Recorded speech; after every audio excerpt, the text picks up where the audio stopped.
We're on this. All right, so it's March, it's not snowing, and it's actually a Tabletop Minions meeting, so that's kind of weird that it's not having a blizzard. Tonight I want to talk about pre-painted miniatures. There's a lot of people who are interested in miniatures gaming, but they don't necessarily want to have to figure out how to paint miniatures and put them together and do all that kind of stuff. Newer manufacturing processes have made it so that there are plenty of miniatures out there that you can purchase that are pre-painted, ready to go.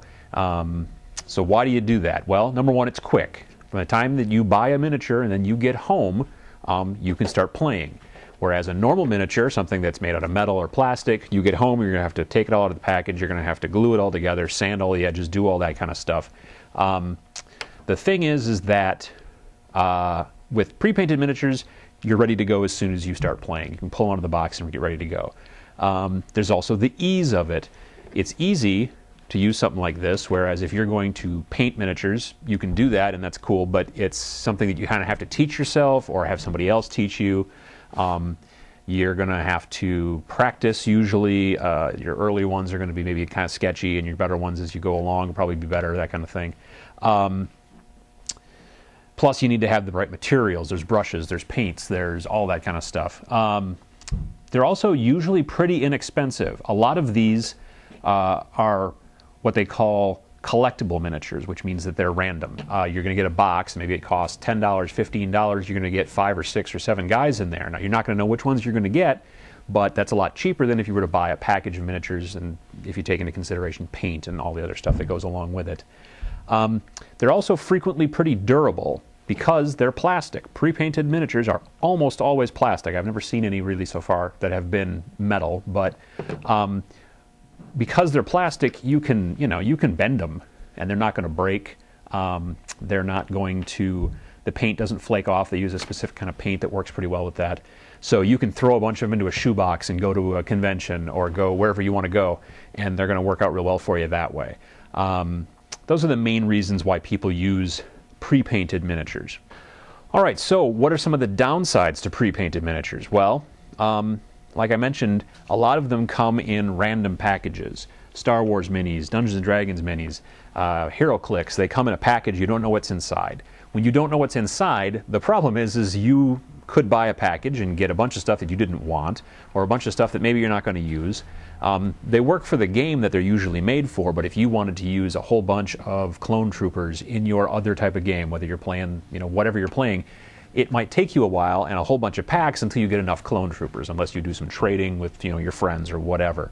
So that's kind of an issue, is when you want a whole bunch of orcs for your campaign, you've got to buy maybe a bunch of packs to get a bunch of orcs, and you may get a bunch of weird stuff you don't want.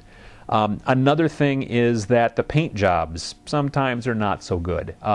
Some of the earlier figures, one of the earliest pre-painted figures sets was a company called Mage Knight, or a game called Mage Knight made by WizKids. And it was early in the kind of technology of pre-painted miniatures, and a lot of them were really kind of junky. So some people would go back and repaint them, which you can totally do with all pre-paints. You can always repaint them if you want to. But, sometimes you have that issue as well, is that sometimes they just don't look so great. Other ones, like I think the Dungeons & Dragons ones are really starting to come along. They're really looking good.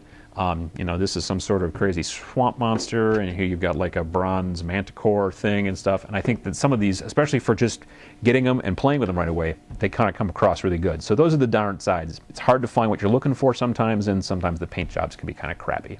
Okay, so what's available? Now, this is not a completely exhaustive list, but this is the stuff that I've come across and things that I think that work pretty well. Number one, you've got Dungeons & Dragons miniatures. Obviously, they are great for fantasy gaming. You've got everything from heroes to villains to monsters to magical creatures to anything that you can think of that you'd see in something like Dungeons & Dragons. That's what they make, because they originally started making a miniatures game, like a skirmish game, and now they pretty much just make it for role players to use in their campaigns. There's tons of them. The newer ones, like I said, I think the paint jobs are really, really good. So those are good. I use those a lot for fantasy games like Song of Blades and Heroes and stuff like that. Star Wars miniatures. There's a lot of figures to go around in that particular storyline. You've got movies 4, 5, and 6. You've got movies 1, 2, and 3. You've got Stormtroopers, Clone Troopers, Darth Vader, all this kind of stuff. So not only if you want to play Star Wars are they good for using in a campaign like that, but they're also great for, I need a bunch of bounty hunter looking guys to build out a squad. Well, there's plenty of bounty hunters in the Star Wars game. The paint jobs are maybe not quite as good as the Dungeons and Dragons ones. They're not bad, but they're not great. And you can always embellish a lot of them with some washes and stuff like that. That works out real well. I've done that a little bit with some of the guys. Mage Knight. Mage Knight was the first that I know of pre-paint. They used these little click bases so you could keep track of your hit points and things like that. And they had skills and points and all kinds of stuff on it. Again, paint job's not great. It's, again, fantasy, but they had some kind of interesting things. There was a little bit of steampunk. Some guys had, like shotguns or blunderbusses and things like that. But there were golems, steam golems stuff. But they were kind of cool.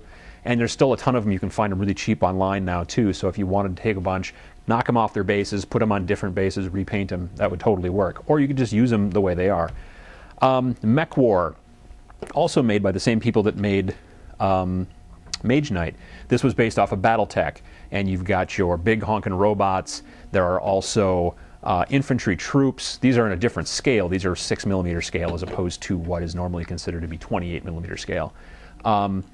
These things are kind of cool. They would work out real well as power armor if you were playing a game and you wanted to mix and match them with guys who are this height. These guys would be power armor perhaps, or some sort of battle droid, whatever. Again, pretty decent paint jobs in comparison, but those are also really easy to find now for really pretty cheap.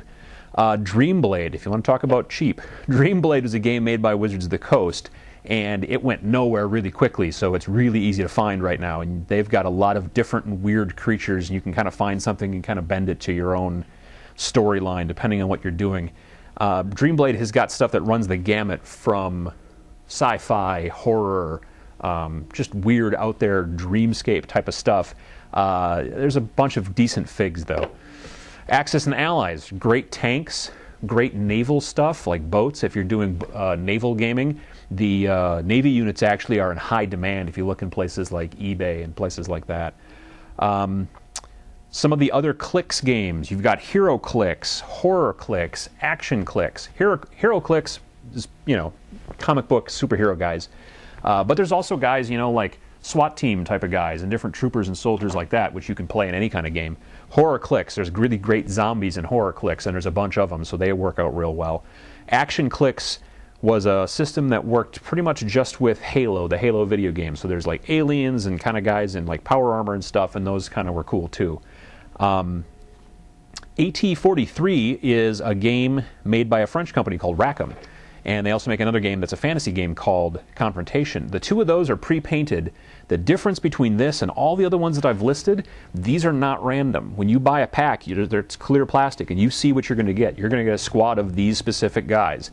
And the paint jobs, I think, are really pretty good for pre-paints. They're probably one of the best in the industry. There's a game that goes directly with them, but you can use them for whatever else, and it works out really well.